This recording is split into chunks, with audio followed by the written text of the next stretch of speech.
You are selling yourself short. How are you, in your right mind, allowing all these bad influences into your life? You know they're not doing any good for you. You know those friends don't fully appreciate you. And you know the media you consume is rotting your brain. And yet, you're still consuming it anyway. You're still complaining about an empty life. You are the one who's filling it. You have the free will to choose what you're doing with your time. So why are you still doing it? Why are you sabotaging yourself like this? Why are you selling yourself short? I'm Jessiah, and I was right where you are a year ago. I spent 5 hours daily on my Instagram alone. I constantly stayed up till 3 a.m. just to be on it. I was a backup friend. I kept people in my life who I knew were making me feel bad about myself. Whether they knew it or not, I was their second, third, fourth, fifth option. I also listened to music that would remind me of past situations, past wounds that I didn't understand why they just wouldn't heal. And I had a horrible daily routine. I felt like I was just floating throughout the day, my life happening to me. And I felt loathing for myself daily. But that didn't stop me. Only when I was introduced to good, new influences in my life, people who use their time wisely, did I realize how wrongly I've been doing myself all these years. How I've been selling myself short, robbing myself of my full potential all this time. I wish someone stopped me from all these bad habits sooner. So this is what I'm doing for you now. We'll be going through all the reasons why you might be selling yourself short,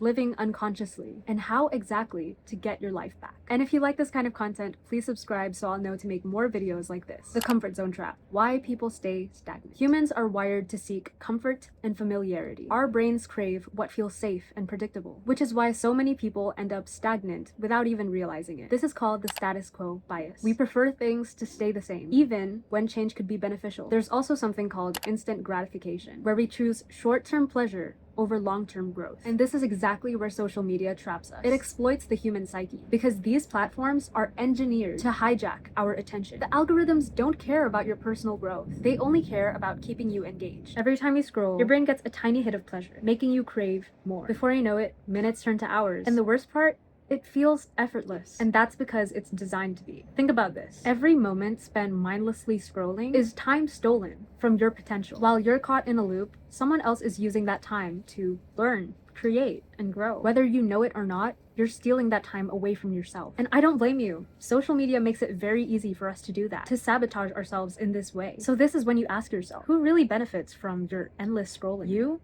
or the platforms making a profit out of you? Remember, these platforms don't care about your growth. They only care about engagement and profit. So you have to care for your growth. Every moment spent mindlessly scrolling is just time robbed from your potential. Do not conform to the pattern of this world, but be transformed by the renewing of your mind. Don't get trapped in passive consumption. Renew your mind with things that truly build you up. The cost of unconscious living. Where you put your attention is how you shape your life. Things you focus on today shapes who you become tomorrow. So ask yourself, are you investing in your growth, or are you letting distractions consume your time? Because here's the truth. Most of what fights for your attention doesn't really matter. The media you consume, will it matter in 5 years' time? Do you think the latest celebrity or influencer gossip is going to still be relevant within that time period? No, because the relevancy lasts about a week, and then people will move on to the next big thing. So are you filling your mind with timeless things, wisdom, skills, self-improvement? Or are you just consuming empty entertainment because that's all you can think of to do right now? Entertainment that leaves you either feeling worse or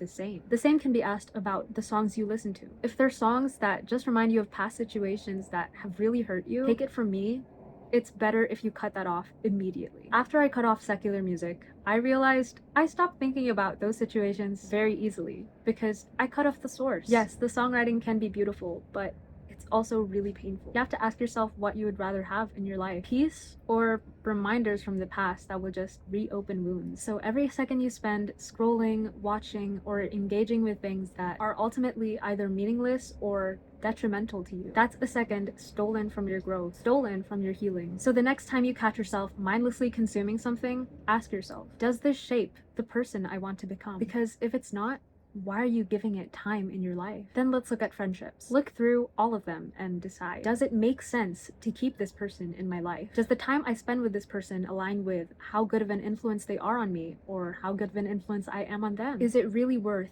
sticking around to find out whether they finally approve of me? Because I'll be honest, I used to be a backup friend. You can tell in a friend group when you're the one who actually doesn't need to be there. When you're the one being left out the most, least appreciated. When you're just there to make everyone else feel better. And When I was in this friend group, I stuck around longer than I should have because I so desperately wanted their approval. And honestly, it was also because of the sunken cost fallacy. Spending more and more time with them because, hey, I already spent so much time with them. I would have wasted all the previous time if I just left now. But believe me when I say this, you'll be doing yourself a favor when you finally choose friends that actually want you there. People who are genuinely interested in your life and not just asking questions for the sake of it and then not listening to the answer. You deserve deep, meaningful, and true friendships that give to you as much as you give to them. And this isn't to say that friendship should be transactional. I'm saying it should be reciprocated. The effort you put into a friendship should be the effort you get back. It should never be a one-sided friendship where you so obviously care so much more about the person. So you really have to ask yourself, do you think these friendships will stick around for a long period in your life with them actually being a genuine and valuable friend? Or are you settling and letting low-value friendships remain in your life just because you're scared of being lonely? There's no way for you to lose your people.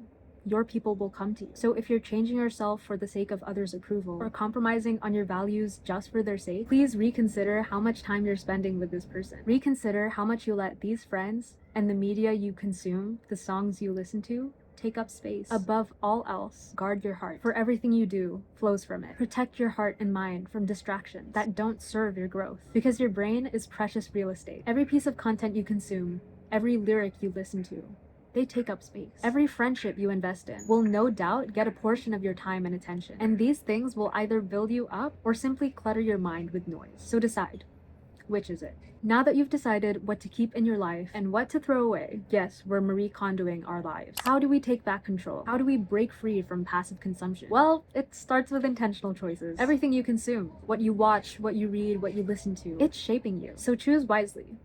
Curate your consumption. Read books that challenge your thinking. Consume content that builds you up, not dumbs you down. And surround yourself with people who genuinely value your time and presence. Because your time, it's precious. It's time to reclaim it. Stop being a slave to algorithms. Delete the apps that drain you. Set limits on the time you're spending.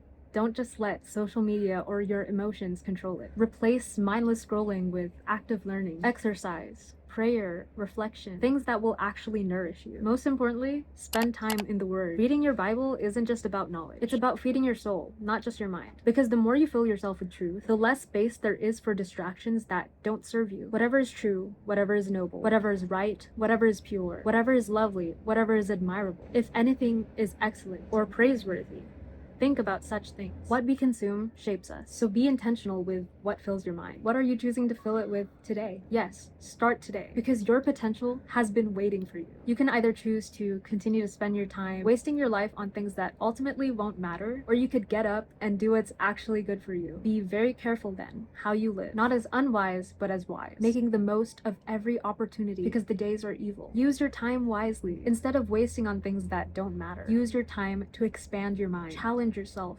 embrace discomfort, seek growth, allow yourself to heal. Do anything but sell yourself short. You were made for so much more. Please share in the comments how this video resonated with you. And if you'd like daily reminders to spend your time wisely, please feel free to check out my handmade Christian posters with the link here. Thank you so much for sticking around to the end of the video. I will see you guys next time. God bless.